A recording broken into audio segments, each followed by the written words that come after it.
दोस्तों आप लोगों ने अभी भी 12th पास कर लिया है और अभी तक आप लोगों का जॉब नहीं लगा है, तो ये वीडियो सिर्फ़ और सिर्फ़ आप लोगों के लिए है। क्योंकि आज की इस वीडियो में मैं आप लोगों को ये बताने वाला हूँ एक नई जॉब वैकेंसी के बारे में। ये जो जॉब वैकेंसी है, ये एसएससी की तरफ से आई है, एसएससी सीएचएसएल बोलते हैं इसे। ये जो कि 2025 की सबसे बड़ी जॉब वैकेंसी होने वाली है। ये जो वैकेंसी है वो 12th पास स्टूडेंट आसानी से भर पाएँगे।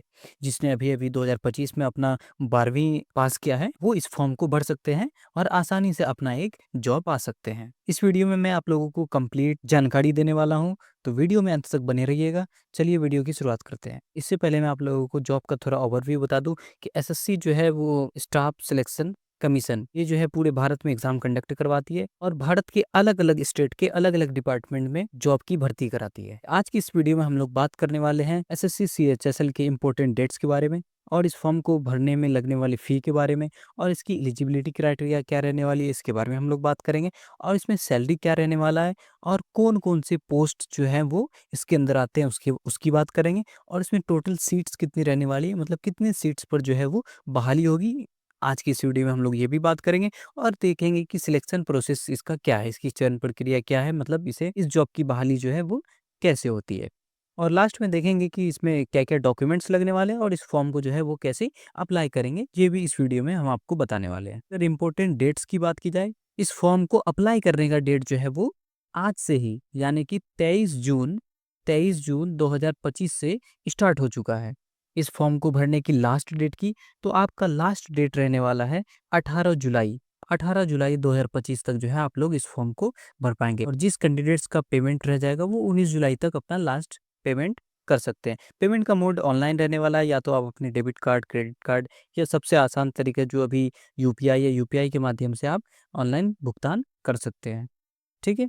बाकी अगर इस फॉर्म में लगने वाली अगर फ़ीस की बात की जाए, तो यहाँ पर आप लोगों को बता दूँ कि यहाँ पे 2 बातें होती है। यदि आप जनरल कैटेगरी से हैं या फिर ओबीसी से हैं या ईडब्ल्यूएस कैटेगरी से हैं, तो आपको इस फॉर्म को भरने के लिए ₹100 देने पड़ेंगे।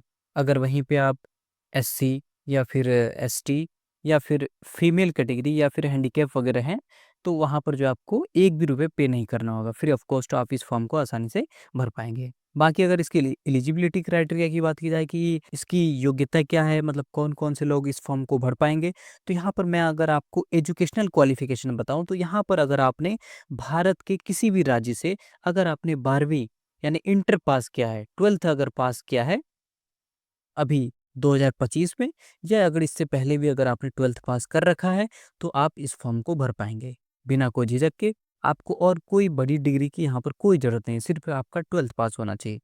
बाकी अगर ऐज क्राइटेरिया की बात की जाए, तो यहाँ पर हालाँकि अलग-अलग पोस्ट के लिए अलग-अलग ऐज क्राइटेरिया है, लेकिन एक एवरेज मैं आपको बता दूँ, तो यहाँ पर आपका जो है मिनिमम 18 होना चाहिए और जो मैक्सिमम है, वो यहाँ पर आपका 27 रहने वाला है। ठीक है?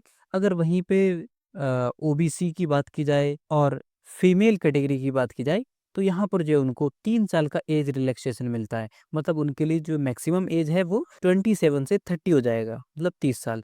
अगर वहीं पे एससी हो या फिर एसटी हो, इन सब के लिए जो है एज रिलैक्सेशन वो 5 साल का और इसमें मिल जाता है। मतलब वो जो है 18 साल से लेकर के 32 साल की मैक्सिमम एज तक वो इस फॉर्म को भर पाएँगे। आगे अगर बात की जाए इसमें सैलरी की, तो इससे पहले आप लोगों को समझना पड़ेगा कि इसमें कौन-कौन से पोस्ट्स होते हैं। यहाँ पर जो है वो भारत सरकार में या फिर राज्य सरकार के अलग-अलग विभागों में अलग-अलग पोस्ट निकलती है। तो इसमें जो यहाँ पर मेन-मेन पोस्ट रहने वाला है, उसमें से एक का नाम आता है यहाँ पर एलडीसी बोलते हैं, दूसरा पीए है या फिर ऐसे। एलडीसी हो गया आप लोगों का लोअर डिविजनल क्लर्क, पीए हो जाता है यहाँ पर पोस्टल असिस्टेंट और ऐसे है यहाँ पर सेक्शन ऑफिसर। इन सब के लिए जो है मिनिमम सैलरी आपका 19,000 रुपए रहने वाला है।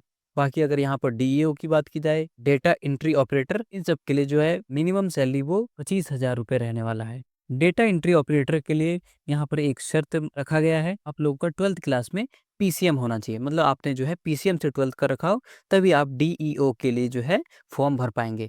और यहाँ पर आप लोग जो है वो केवल 19,000 और 25,000 देख कर के परेशान ना होंगे, क्योंकि ये जो जॉब है वो भारत सरकार के अंदर आती है। तो इसके अंदर आपको डीए मिलेगा, साथ में ट्रैवल अलाउंस और इसके साथ में एचआरए वगैरह भी मिलता है, हाउस रेंट अलाउंस। तो इन सब को मिला करके यहाँ पर जो है इसका आपका ओवरऑल सैलरी वो 30 से 35 के आसपास बन जाता है, जो कि इन हैंड सैलरी होगा। तो सेम कंडीशन इस पे भी अप्लाई होगा, तो आप लोग ये देख लेंगे। मतलब सैलरी अच्छी खासी देखने को मिलेगी। बाकी अगर सीट्स की बात की जाए तो यहाँ पर एक एक्सपेक्टेड सीट्स जो है वो 4000 से 5000 तक के बीच में रहने वाला है। मतलब 4 से 5000 पदों पर जो है वो बहाली होगी। नेक्स्ट अगर हम लोग सिलेक्शन प्रोसेस की बात करें कि इसमें कैसे क्या सिलेक्शन प्रोसेस क्या रहने वाला है, तो इसमें जो है आप लोगों को 2 एग्ज़ाम देना पड़ता है। सबसे पहला जो होगा आपका टियर 1 बोलते हैं इसे, ये आपका सिर्फ क्वालिफाइंग नेचर का होगा। ये आप जब क्वालिफाई कर लेंगे, उसके बाद जो है आप लोग फिर टियर 2 में बैठेंगे। टियर 2 जब ये क्वालिफाई कर लेंगे, साथ में इसका आप लोगों का टाइपिंग टेस्ट भी होना है यहाँ पर जो है टाइपिंग टेस्ट होगा। बस इसी के टियर 2 के बेसिस पर जो आप लोगों का मेरिट लिस्ट बनेगा, जो है आप लोगों की सीधी बहाली हो जाएगी। जो मेन सब्जेक्ट्स जो रहने वाले हैं वो आपके रहेंगे, इसमें इंग्लिश इंग्लिश पूछा जाता है, मैथ से सवाल रहेंगे, कुछ जीके होगा, करंट अफेयर्स होगा और कुछ-कुछ रीज़निंग से सवाल रहने वाला है, ठीक है? ये मोटा-मोटी इन सब से सवाल रहने वाला है। देखिए अगर आप लोग और भी डिटेल में जानना चाहते हैं कि कौन से सेक्शन से कितना सवाल पूछा जाएगा, कितने नंबर का रहने वाला है और क्या नेगेटिव मार्किंग है कि नहीं है, कौन-सा पेपर कब होगा, कैसे होगा, तो इसके बारे में अगर आप लोग कमेंट करेंगे, तो मैं जो है उसके लिए एक अलग से सेपरेट वीडियो ले आऊँगा, जहाँ पर सारी नॉलेज एक-एक करके मैं आप लोगों को देता रहूँगा। बाकी अगर बात की जाए कि हाउ टू अप्लाई, ये जो है फॉर्म सिर्फ़ और सिर्फ़ ऑनलाइन भरा जाएगा।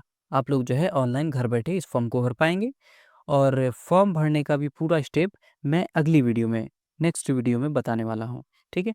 अगर यहाँ पर डॉक्यूमेंट्स की बात की जाए, तो डॉक्यूमेंट्स में बहुत सारे लोगों को बहुत ज़्यादा परेशानियाँ होती हैं। अगर आप लोग भी जो है आरक्षण का लाभ लेना चाहते हैं, अगर आप लोगों को आरक्षण का लाभ मिलता है, जैसे अगर आपके कास्ट सर्टिफिकेट से, अगर जनरल की बात तो मैं नहीं कर रहा हूँ, जनरल के अलावा अगर आप किसी और कैटेगरी से बिलोंग करते हैं, तो आप लोगों के पास जो है उसका सर्टिफिकेट होना ज़रूरी है। चाहे वो ओबीसी हो या फिर एससी से हो या फिर एसटी से हो, में पीडब्ल्यूडी कैंडिडेट भी आते हैं, ठीक है?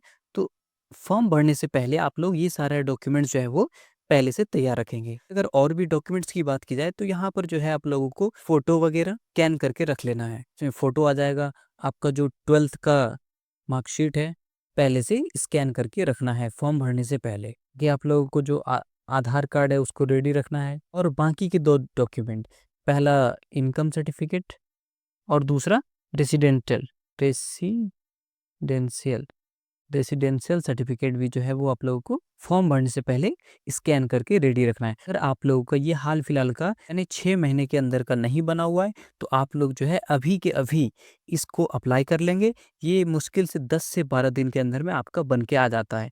तो आप लोग जो है अभी से ही इसे अप्लाई कर लेंगे, ये आपका बन के आ जाएगा, फिर जो है आप आसानी से फॉर्म को भर पाएँगे। बाकी इसमें नेक्स्ट डॉक्यूमेंट, अगर आप हैंडीकैप्ड स्टूडेंट्स वगैरह हैं, तो उसके लिए भी जो भी सर्टिफिकेट होता है वहाँ पे आपका, तो वो सब आपको पहले से रेडी करके रखना है। ठीक है, बीच में अगर यहाँ पर एग्ज़ाम डेट की बात की जाए, आप लोग का जो है एग्ज़ाम वो कब होगा, तो ये अगर सब कुछ सही रहा, तो ये आपका 8 से लेकर के 18 सितंबर के बीच में सारा एग्ज़ाम जो है वो फिनिश हो जाना है। इस साथ ये वीडियो में अंत तक बने रहने के लिए बहुत-बहुत धन्यवाद। अगर आप लोग इसके बारे में हर एक अपडेट जानना चाहते हैं, इस चैनल से जुड़े रहें, इस वीडियो को लाइक करें, अपने डाउट्स जो है वो कमेंट में बताएँ, इस चैनल को सब्सक्राइब करें फॉर लेटेस्ट अपडेट। धन्यवाद।